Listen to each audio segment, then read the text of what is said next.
que el amor de ustedes abunde aún más y más en ciencia y en todo conocimiento, para que aprueben lo mejor, a fin de que sean sinceros e irreprensibles para el día de Cristo, llenos de los frutos de justicia que vienen por medio de Jesucristo, para gloria y alabanza de Dios. Diga conmigo, amén. Y el Señor responde a esta oración. Bien, vayamos a las Escrituras, en la segunda carta del apóstol Pablo a Timoteo, capítulo 4.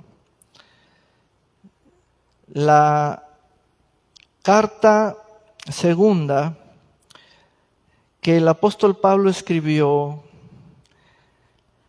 y fue con la que concluyó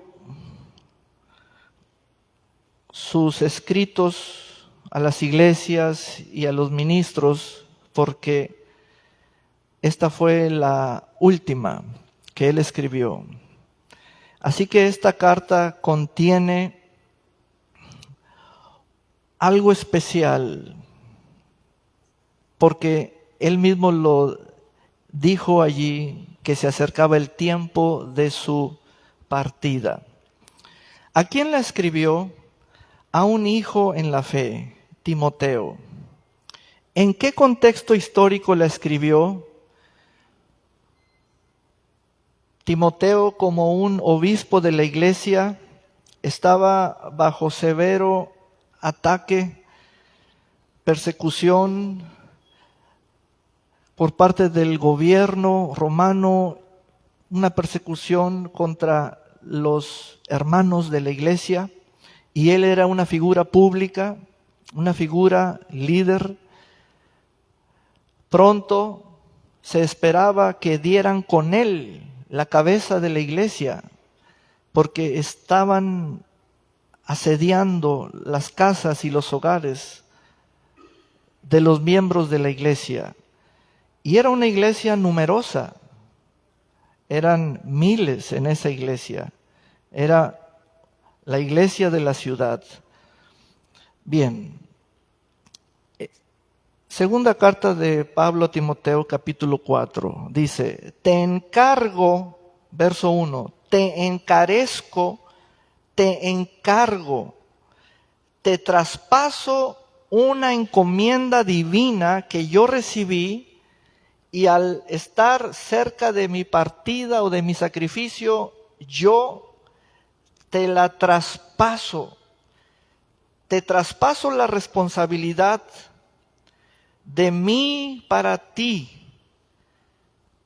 Te encarezco delante de Dios y del Señor Jesucristo, quien juzgará a los vivos y a los muertos en su manifestación y en su reino. ¿Qué?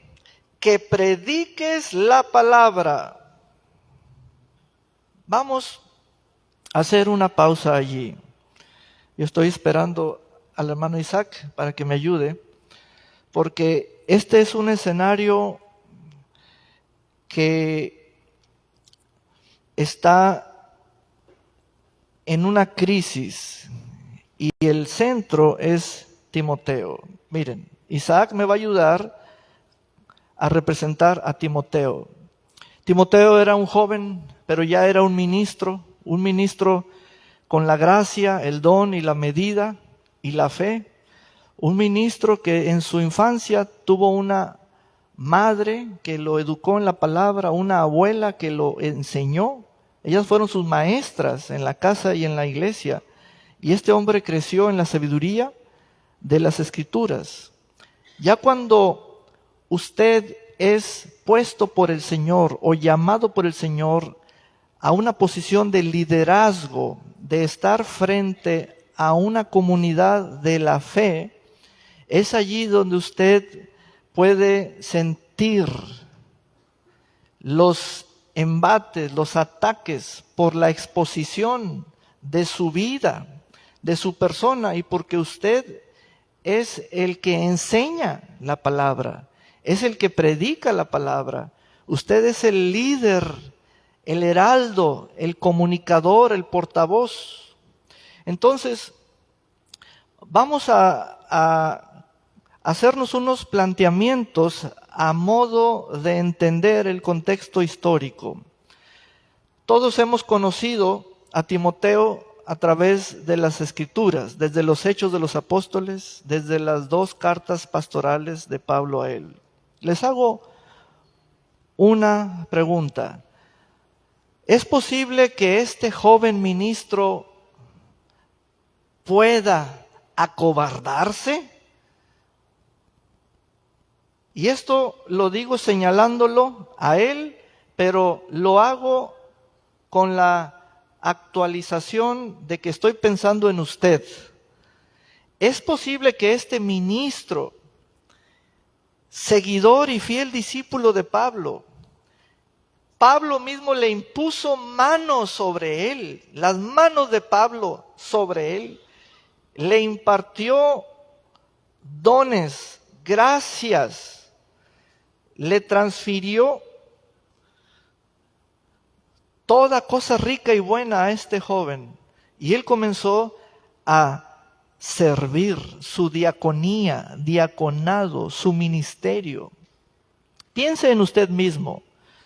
No es un asunto de hacer una memoria de que primero iba a un pueblo, duró tantos años o meses y después ya no quiso ir. No, lo tengo que llevar a un nivel más elevado, no aquellas cosas que de pronto se dejaron de hacer y nadie supo. No. Estamos en la exposición plena frente a circunstancias reales, en las que es probable que Puerto Vallarta entre, la nación entre, aquellas mismas fuerzas a nivel gubernamental, a nivel religioso, están fraguando exactamente el mismo esquema invasivo. El enemigo, el diablo, sigue teniendo las mismas estrategias y estratagemas. Entonces, usted va a reconocer el valor de esta segunda carta de Pablo a Timoteo. Les pregunto entonces, mis amados hermanos y hermanas, ¿puede este varón, con toda la gracia y la fe y el liderazgo y la experiencia, algún día acobardarse de alguna forma? ¿Qué pudiera ser aquello que pudiera intimidarlo, que pudiera mandarlo a la lona por un momento, que pudiera turbarle su paz, perturbar su mente, quedándolo o haciéndole quedar en un conflicto interno? Hermanos, precisamente esta segunda carta es porque aquello fue real, sucedió, está verificado por Pablo. Timoteo sí se intimidó, sí se acobardó, sí resintió el poder de la maldad contra él en alguna forma o circunstancia. Y entonces entra esta carta y específicamente este capítulo. Ahora, piense por usted mismo, piense acerca de usted. En este capítulo el apóstol Pablo va a usar o a emplear términos que para Timoteo son conocidos. Y le vamos a prestar una sólida atención a estas expresiones, a estas palabras escritas. Dice, Timoteo, yo te encargo con la solemnidad con la cual yo recibí lo que ahora te traspaso. La responsabilidad se puede traspasar, ¿pero por qué? Porque Pablo va a ser sacrificado. Entonces Pablo enfocó todas sus baterías en un discípulo Vean el valor de los discípulos, los bautizados, los hermanos incorporados a Cristo, los que viven esa unidad, esa cohesión, Eduardo, ese sentido de estar unido al otro en todas las direcciones. Ese es el valor de los discípulos. Pues escogió a Timoteo, y Pablo sabía que Timoteo estaba bajo severa persecución, acechanzas. Su grey, sus ovejas estaban atemorizadas igualmente, estaban dispersas. Es como sentir que a alguno de nosotros alguien va a tocarles hoy esta noche la puerta y la incógnita es, ¿cuándo vendrán a mi puerta a tocarme buscándome por ser creyente? Así era el escenario en aquellos tiempos. Y dice el apóstol Pablo, te encargo delante de Dios y del Señor Jesucristo que prediques la palabra, porque este joven sí se había intimidado en su llamamiento, en su puesta en marcha, en su oficio, en la comisión. Ya no estaba haciéndolo como lo hacía antes. En esta primera frase, predicar la palabra, hay dos términos. Predicar. Predicar es, y voy a hablar en el contexto histórico, el rey escribía un edicto y lo sellaba y llamaba a un oficial y le daba el mensaje para que lo publicara de aldea en aldea, y a ese hombre oficial se le llamaba heraldo. Era el anunciador, el portavoz, el proclamador, y él era el que entraba a las aldeas y públicamente, y esta es una característica, predicar es hacerlo abiertamente y públicamente. Miren eso. Por ello, Timoteo, frente a ese encargo, estaba más pensando en él mismo, porque uno cuida su pellejo, como decimos, pensando él en él mismo. Hacerlo públicamente, bajo estas circunstancias, hacerlo abiertamente, yo. Predicar la palabra, ese término palabra es logos, logos. Y aquí viene lo interesante. Dos personas pueden tener el mismo o igual logos. Yo le digo a él lo que predique. Predica la palabra. Entonces la palabra pasa de una persona a otra fielmente. Ahí está la cosa importante y de allí el valor de un predicador. No hay que denostar a los predicadores, es como un oficio tan profesional como su licenciatura, su maestría o su doctorado. Está reconocido en la Escritura, y fíjese por quién, no por una universidad, sino por el Dios Padre y su Hijo Jesucristo. Entonces, Timoteo ya había reculado al ver todo su entorno, la intensidad de la maldad. Y llega la carta y le dice, Timoteo, predica el logos, predica la doctrina, predica el pensamiento del Señor. Predica eso, predícalo.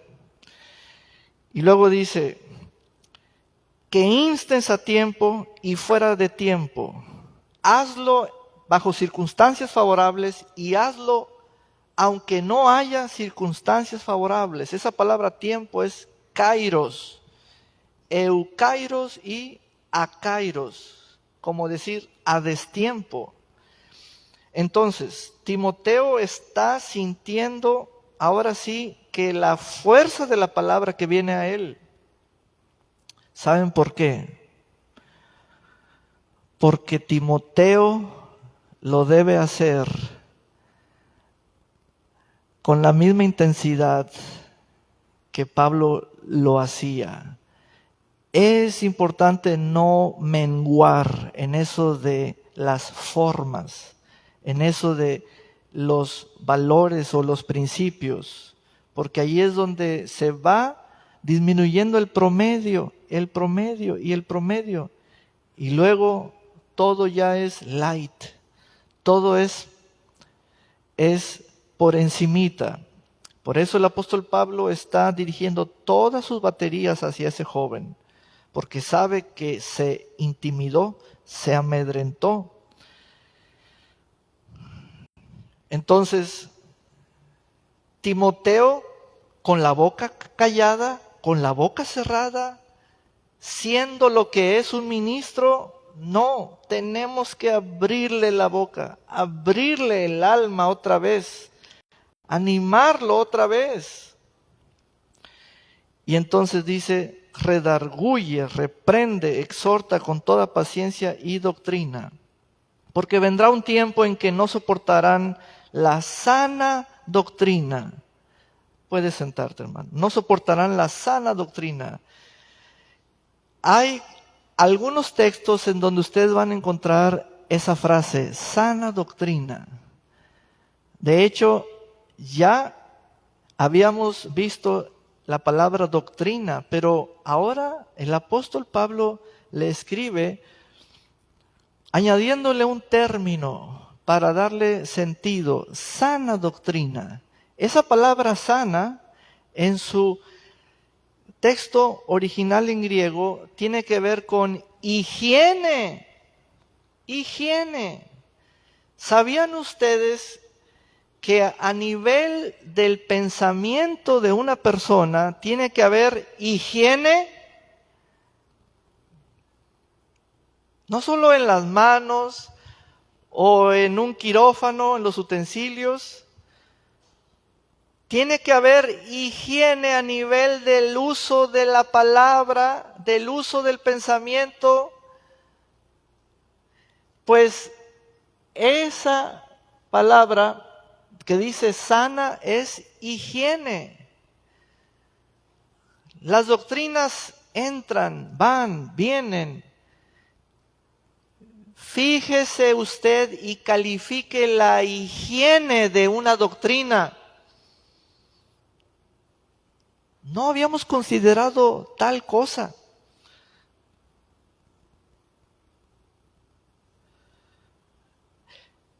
A ver, un producto alimenticio, ¿en qué nos fijamos? En el precio. ¿Está barato? Sí. ¿Traigo? Ok. ¿Me alcanza? Sí. Cómpralo. ¿Te fijaste en la higiene? No, es que si lo puedo comprar, lo compro. Es que tengo hambre o tengo sed o me gusta. ¿Te fijaste en la higiene? Hermanos, esto ya es para Timoteo algo que lo alertó, que le abrió los ojos. Fíjense en la higiene de una doctrina, porque allí está lo saludable, la calidad. ¿Se acuerdan? Siglos atrás, pocos siglos atrás de hecho, cuando se morían en un parto, la mamá o el recién nacido, ¿por qué? Por la falta de higiene. Bueno, no soportarán la sana doctrina, la doctrina higiénica, sino que aún teniendo comezón de oír, se amontonarán maestros conforme a sus propios malos deseos. Allí es lujuria, simplemente es por comezón, comezón de oír, comezón de oír, comezón de oír. es como una demanda de oír por comezón de oír. Y entonces, y se volverán y apartarán de la verdad sus oídos y se volverán a las fábulas. Esa palabra fábulas quiere decir mitos. Mitos. Sigo leyendo porque quiero llegar al verso 5. Ahí está. Este verso 5 es nuestra primera estación donde allí hay que hacer una escala, una revisión de nuestro aparato, como si un avión tiene que hacer una escala. Este texto, el verso 5, se compone de 5 áreas, 5 elementos. El primero es, pero tú.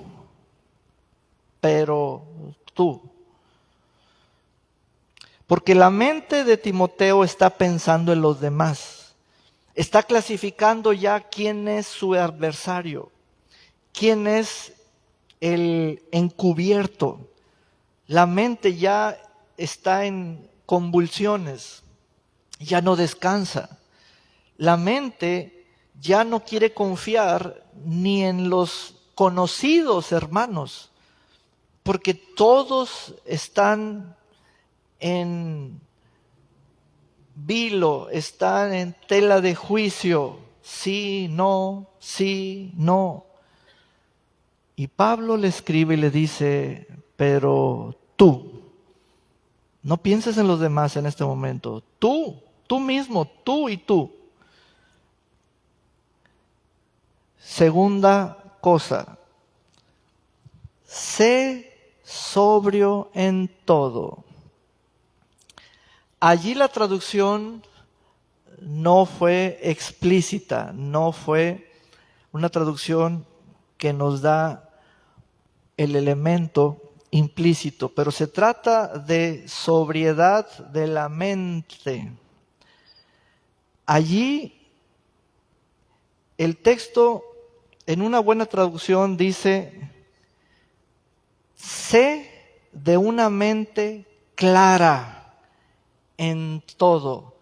Una mente que se mantiene vigilante, pero también implica, Timoteo, la sobriedad es que mantienes tu mente sin intoxicación. Ese es el punto, sobriedad. ¿Por qué? Porque un borracho ya se intoxicó.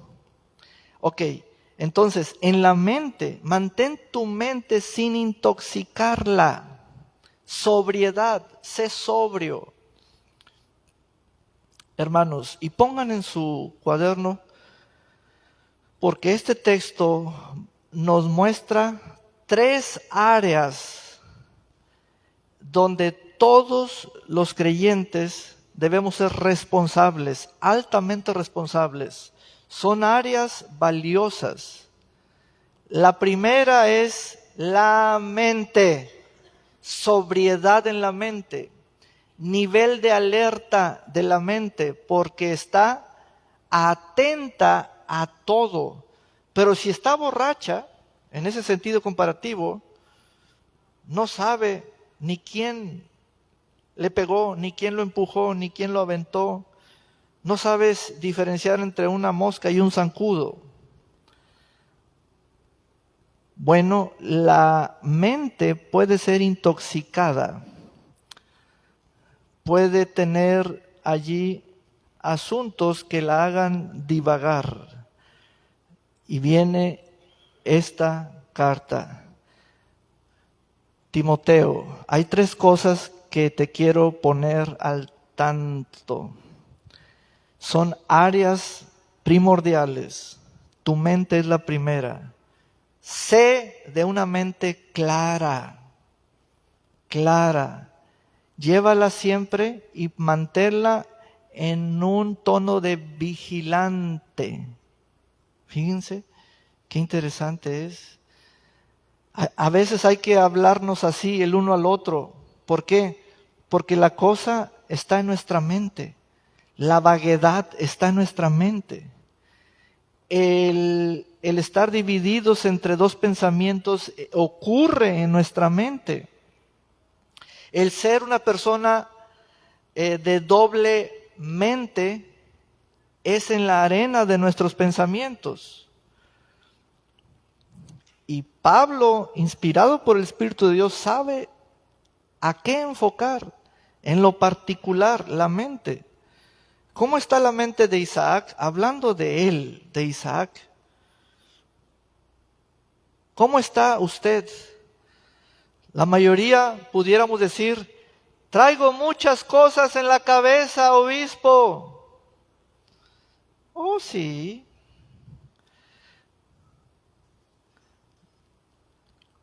Pero ¿cómo es posible que tenemos a un padre que nos cuenta todos los días los cabellos? Y nosotros andamos contando con los dedos de la mano las cosas de la cabeza. Y todos los días Él nos cuenta los cabellos de nuestra cabeza. Pero ¿sabe una cosa? La claridad consiste en reconocer que el texto dice, sé sobrio. Tú eres el responsable de la sobriedad de tu mente. Tú eres el responsable. Porque es un lugar interno, tuyo, interno. Afuera es otro escenario que no pertenece a tu vida. Pero tu mente es un escenario que absorbe cosas, que permite, que siente, que oye, que procesa información.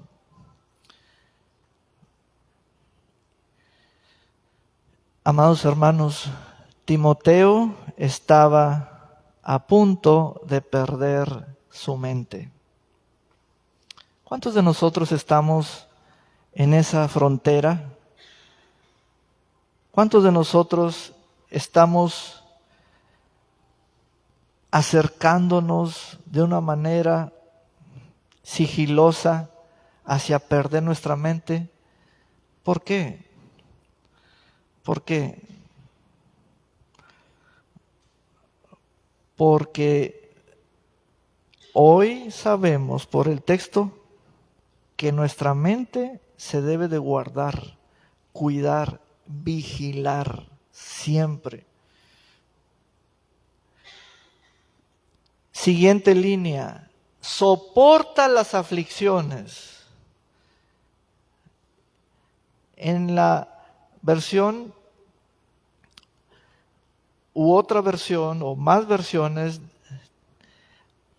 allí se expone que se trata de la maldad que hay que soportarla mientras tanto que esto pasa.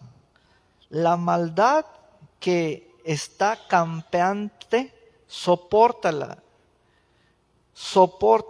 mantén tu lugar frente a esa maldad. Entonces, ¿hay maldad?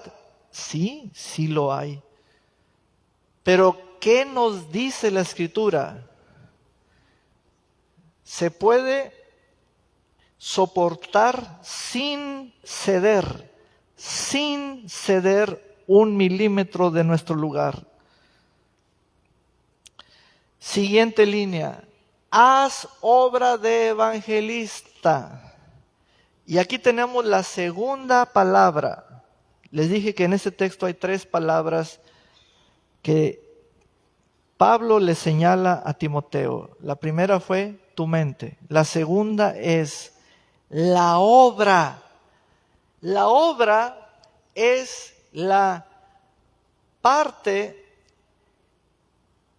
que tú conoces, que se lleva a cabo y tú participas de ella en una medida, de alguna manera, pero esta obra es mayor que tú, involucra a mucho pueblo de Dios en muchos lugares. A eso el apóstol le llama obra. Tú abonas a la obra. Tú eres parte de la obra, pero la obra es mayor que tú. Pero ¿saben qué había ocurrido? Timoteo se había acobardado. Y entonces entra esta frase: Timoteo, ¿y la obra? ¿Eres tú, Señor, hablándome? Claro, mi hijo. ¿Y la obra? Has huido de la obra. Regresa a la obra. ¿Ves el escenario?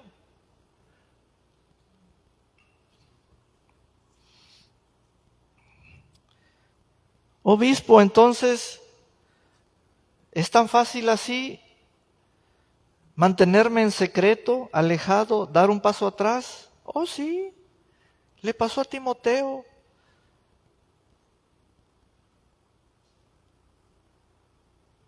Pero llega la exhortación: haz obra de evangelista. La segunda cosa a mantener la firmeza es mi participación en la obra. Esa palabra haz significa asumir, mantener. Es decir, le comunicó Pablo por escrito a Timoteo: asume tu rol en la obra, asúmelo. Y esto me impacta a mí.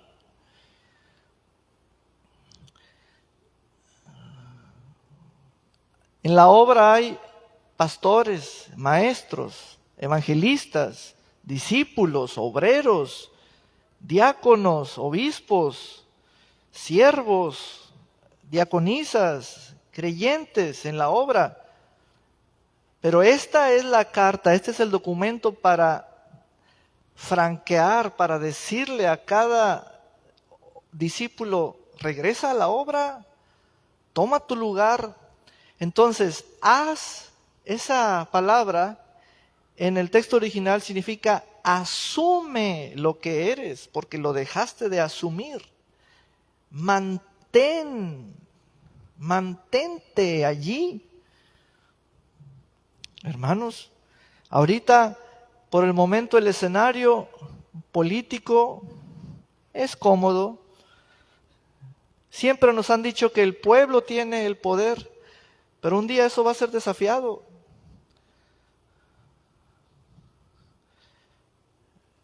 Sí, pero entonces, ¿cuál es el norte? ¿Cuál es el rumbo? Está en ese texto, el verso 5. Primero, tu mente. Tu mente, tu mente. Manténla sobria. No la emborraches. Segundo, la obra. No la dejes, no la abandones. Es como decirle a Timoteo: no te hagas el que no hay obra. Tu ausencia daña la obra. O sea, le está hablando duro. Haz obra de evangelista, haz obra de evangelista. Esa palabra evangelista es un oficio que corresponde a la iglesia del Señor. Haz obra de un proclamador de buenas nuevas. Siguiente línea, y esta es la número 5, y la considero que por ser la última de ese texto es la que lleva el peso de todas, de los 5 niveles. Dice: cumple tu ministerio. Y entonces le voy a dar una cinta a mi hermano Isaac. Póntela en el cuello y ponte de pie, por favor.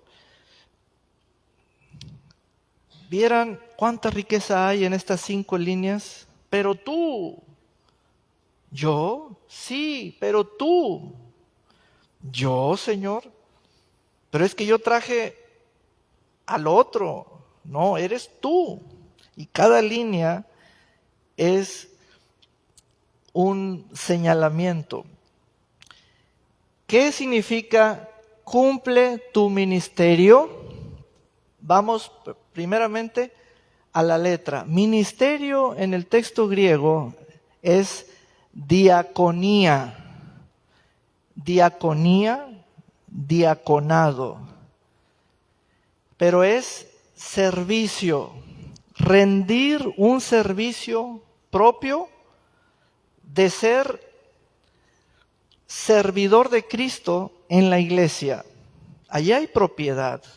Porque miren, tengo mucho cuidado a la hora de exponer los términos, de que no haya una división entre nosotros, de que algunos van a decir, no soy diácono.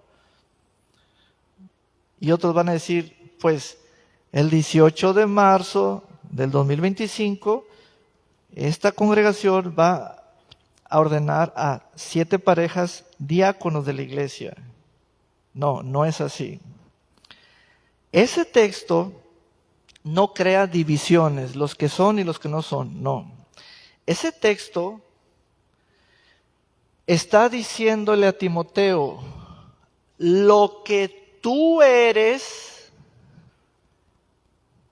en Cristo y puesto por Cristo en posición para desarrollarte, llévalo a la medida plena, a la medida total, porque empezaron los embates y menguaste en tu medida, y ahora yo te demando que lo que eres en Cristo, llévalo a la medida plena.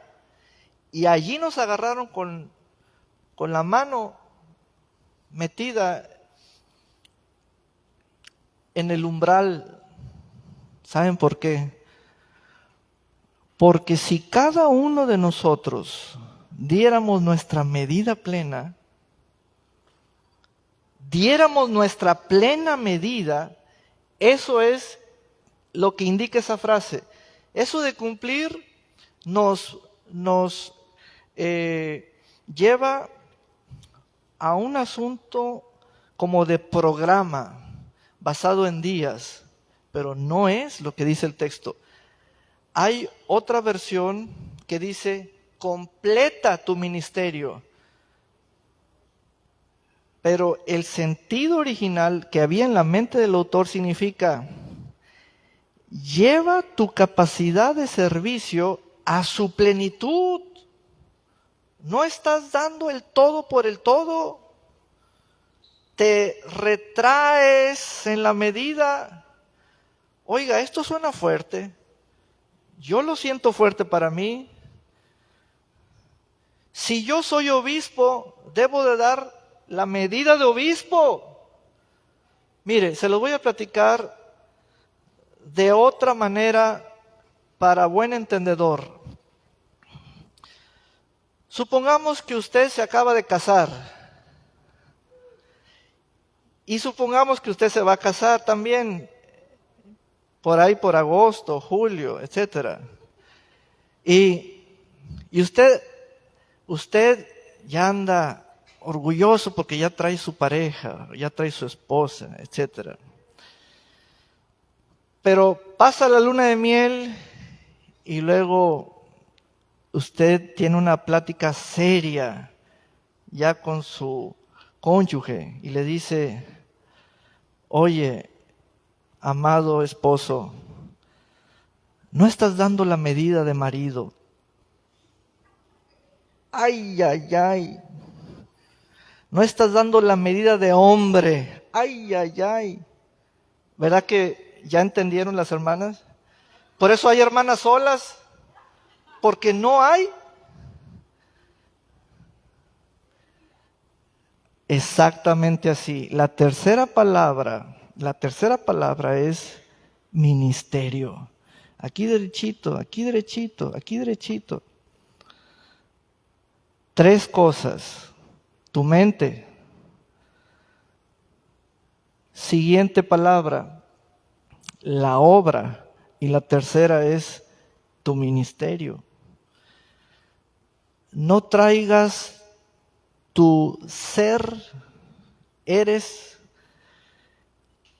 tu servicio ahí nomás por encimita, nomás que se vea que pasé.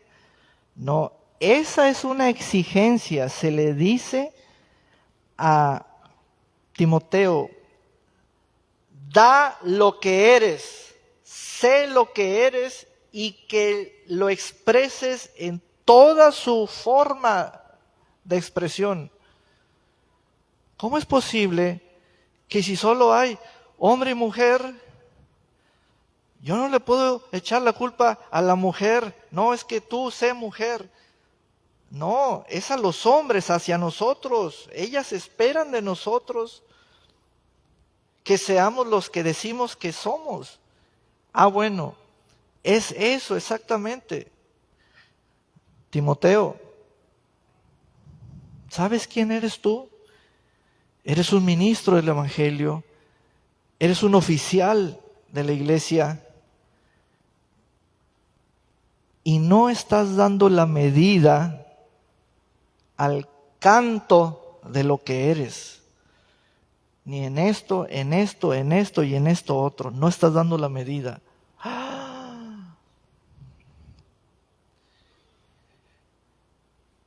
Y no se vale pedir consejería, porque ya hay muchos acostumbrados. No, es que quiero consejería, es que me está pasando esto. No, no es cierto. Use su medida y sáquela. Mídase. Esa es la medida. Isaac debe estar siendo el Isaac que posee una medida. No menos que Isaac. No menos que Isaac. No menos que lo que es. Pues eso es lo que dice el texto. Completa tu medida. Quiere decir, tráela a plenitud. Lo que eres, tráelo a plenitud. A medida plena. Llévala totalmente. Hermanos, este texto es poderoso. Vamos a repasar, vamos a revisar los apuntes del maestro Joel. A ver. Primera cosa, tu mente. Sobriedad, vigilante, atento a todo. No la retraigas, no la cierres, no la endurezcas. Segundo, la obra. De ti emanarán obras. Tú eres el portavoz de las obras. Tú eres el que las anuncias, las obras. Pero si donde está la obra no estás tú, eres el Timoteo al cual escribí la segunda carta. Y a Pablo lo decapitaron. Sin cabeza ya no puede escribir. Pero mientras tuvo la cabeza escribió esta última carta para los Timoteos y Timoteas que decimos que sentimos el fragor de la batalla. ¿Cuál batalla? Si está en la mente. Está en la mente.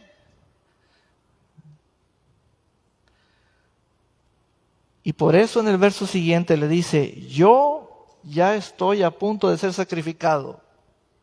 Ok, vamos a un escenario hipotético, Asael.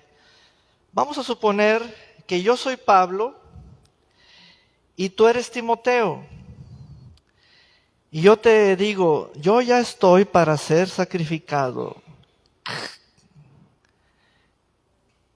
Y llego contigo y me acerco y te digo, ¿qué tal si cambiamos lugar? ¿Qué tal si yo me pongo a hacer y a vivir y a experimentar lo que yo te escribí? Y a ti que te corten la cabeza. ¿Cuántos aceptarían eso?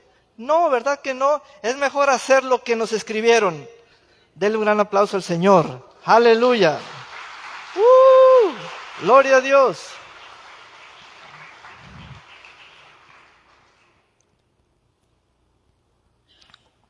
Hermanos, la vida es bella.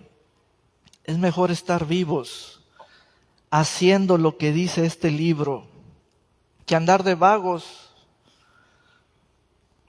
entre lo ajeno, perdiendo nuestra mente, no. Perdiendo nuestro ministerio, no. Perdiéndonos del galardón que nos va a dar la obra, no. ¿Cómo? ¿Hay galardón? Sí. Verso 7. He peleado la buena batalla, pero ¿cesó la batalla porque Pablo la peleó? No, no cesó. Sigue otro peleándola. He acabado la carrera, pero si ya uno llegó al final de su carrera, ¿cesó la carrera? No, los de atrás vienen corriendo. He guardado la fe, y ya no es de fe, no, sigue siendo de fe. Por lo demás, me está reservada la corona de justicia. Vean los galardones. Piense en el galardón, piense. Cada vez que usted se haga la sufrida, piense en el galardón. Se haga el sufrido, piense en el galardón. Porque a ese hombre, autor de esas palabras, le cortaron la cabeza, pero él dijo, yo ya acabé, ya terminé, ya hice lo que se me encomendó, yo ya crucé la meta. Y entonces, que en aquel día me dará el Señor, el juez justo, y no solo a mí, presten atención, y no solo a mí, sino también a todos los que aman su venida. Di conmigo, yo amo la venida del Señor. Amén. Ahora, entramos a otra sección, siéntate otra vez, entramos a la última sección. Dice, procura venir pronto a verme, porque Demas me ha desamparado. Prefirió este mundo y se fue a Tesalónica. Crescente se fue a Galacia y Tito a Dalmacia. Préstele atención porque esto está denso. Esto es algo tupido, algo frondoso. Parece que uno está leyendo cosas que pásala rápido, pero no, ahí hay un tesoro de sabiduría. Fíjense bien, porque Pablo tiene una mente lúcida, sin tener WhatsApp, sin tener celular, sabe dónde está cada uno y el motivo, y sabe el sentido que cada uno tomó. Y de aquí vamos a sacar sabiduría. ¿Están listos? Obispo, ya pasó lo más fuerte, esto es la cereza del pastel. Dice, procura venir pronto a verme porque Demas me ha desamparado, prefirió este mundo y se fue a Tesalónica. Crescente se fue a Galacia y Tito a Dalmacia. Solo Lucas está conmigo. Toma a Marcos y tráelo contigo porque me es útil para el ministerio. A Tíquico lo envié a Éfeso. ¿E Isaac qué hará? Y aquí viene la cereza del pastel. En ninguno de los casos mencionados, en ninguno, versos 9, 10 y 11 y 12, ninguno, Pablo el autor hace alusión de que de fulano Dios le dijo que se fuera, de perengano el Espíritu le habló que se cambiara de ciudad. De manganito me dijo que el Señor lo redirigió de una congregación a otra. En ninguno de los casos, y nosotros estamos en el esquema del Dios me dijo, Dios me habló, el Espíritu Santo me dijo, siento. Cuando Pablo escribe dónde anda cada sujeto, él le pone dirección porque hay un motivo. Él dijo,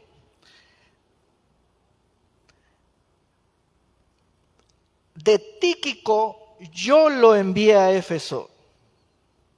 Yo lo envié a Éfeso. Demas, él prefirió irse al mundo. Él prefirió irse al mundo.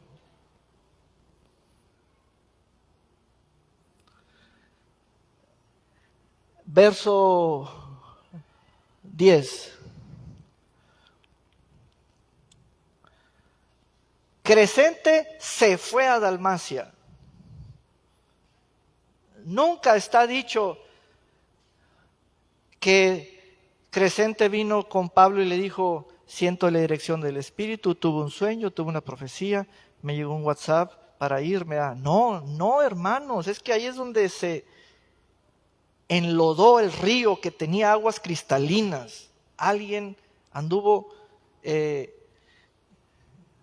meneando las aguas.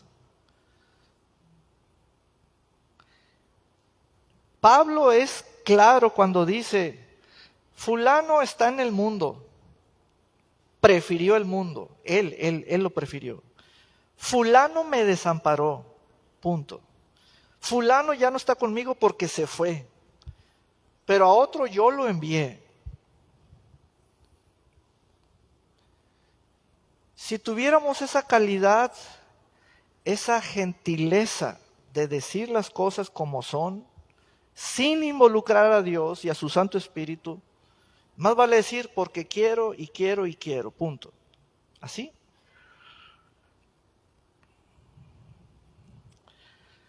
Cambios de iglesia, cambios de esto, cambios de otro, cambio de pastor, cambio de escenarios. Por eso esta carta, Pablo saca todo el filo y lo usa. Y a otro que no hallaba su lugar, Pablo dice, a Juan Marcos, tráemelo porque ya es útil para el ministerio. Ya dejó de ser un inútil. Me estás oyendo, ¿verdad? Ya dejó de ser un inútil y dice, tráemelo porque ya me es útil. Pablo sabe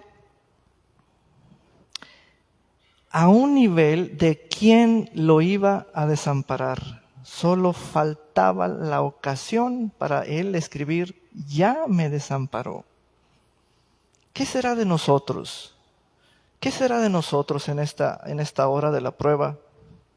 ¿Qué será de nosotros?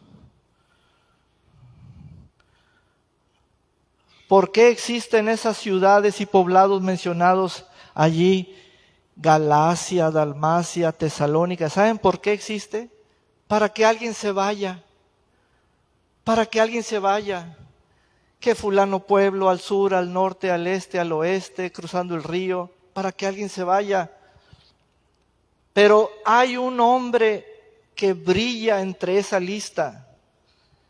Vean el verso 11. Un hombre.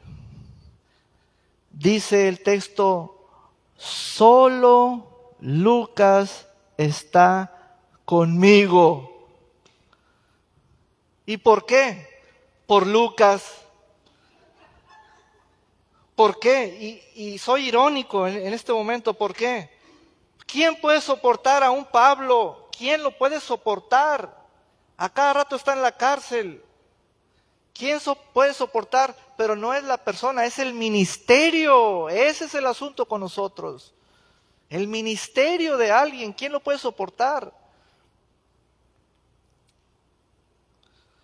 Si es el que te va a exigir, dame la medida, me estás dando puros milímetros, si tú mides en metros, no me des milímetros, dame metros. ¿Ven? Y concluyo con este panorama. ¿Cuál es el valor de una persona como Susana, como Tere, como Prisca?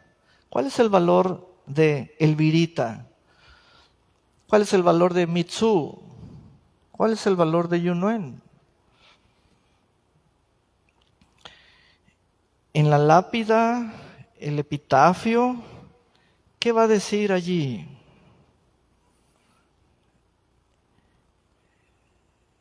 En el de Lucas, yo escogería que dijera esto: yo, Lucas, el que estuvo con Pablo. Ese es el valor. Es un valor de relación, endurance, o sea, de permanencia, de estar allí, de longevidad. Yo, Lucas, el que estuvo con Pablo. Ese es el valor de Isaac. ¿E Isaac con quién? Juan Ramón, ¿con quién? Juan José, ¿con quién? Arnulfo, ¿con quién? El profesor, ¿con quién? Eric, ¿con quién? Y Pablo escribió y dijo: solo Lucas está conmigo. ¿Cómo es posible que una mente brillante, médico cirujano, historiador y evangelista, con qué cabeza quiso quedarse si tiene mucho que dar? El querer quedarse habla mucho de ti.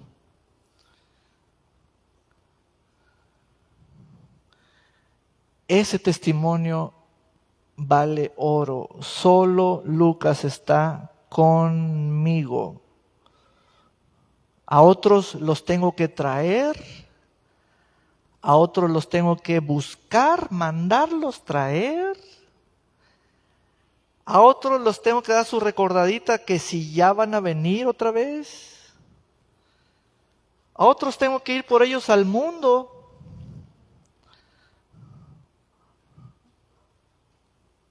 Pero solo Lucas está conmigo. Ese es el valor de una persona.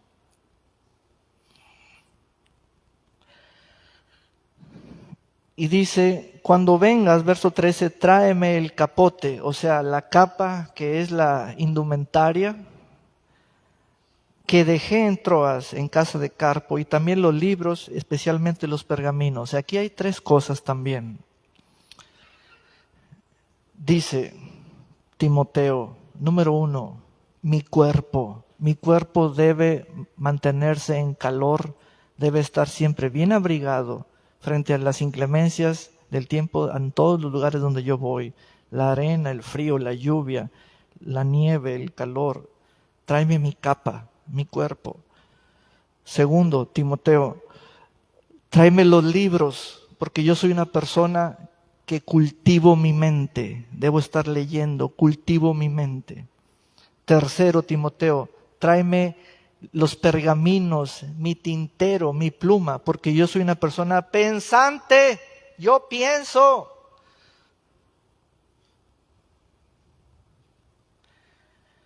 Pues aquí se sumaron y se hicieron un total de 6 cosas. La primera, tu mente. La segunda, la obra. La tercera, tu ministerio. La cuarta, tu ropa de tu cuerpo. No la descuides. La quinta, cultiva tu mente con libros. La sexta, escribe. Escribe lo que piensas. Escribe tus persuasiones. Haz cultura escribiendo. Y ese fue el gran hombre que nos legó las 2/3 partes del Nuevo Testamento. Un hombre culto, un hombre pensante. Y nunca desatendió su físico, su cuerpo. Y siempre estaba pidiendo sus libros. Hoy en día, tengo que decirles a muchos: deja el celular, ya como título de predicación o título de canción. Quiero verte con un libro en la mano. Pablo, siendo el hombre de los milagros. Quiero mis libros, quiero cultivar mi mente, quiero mi pergamino, quiero escribir porque soy un hombre que piensa, medita en la palabra. Y miren lo que nos dejó. Amén. Esta es la palabra del Señor para su pueblo. Aleluya. Celebre la palabra del Señor. Vamos a ponernos de pie. Amén y amén. Vamos a ponernos de pie. Vamos a ponernos de pie en la presencia del Señor. Porque en Él vivimos, nos movemos y tenemos la vida, porque en Él hemos confiado. Amén. Aleluya.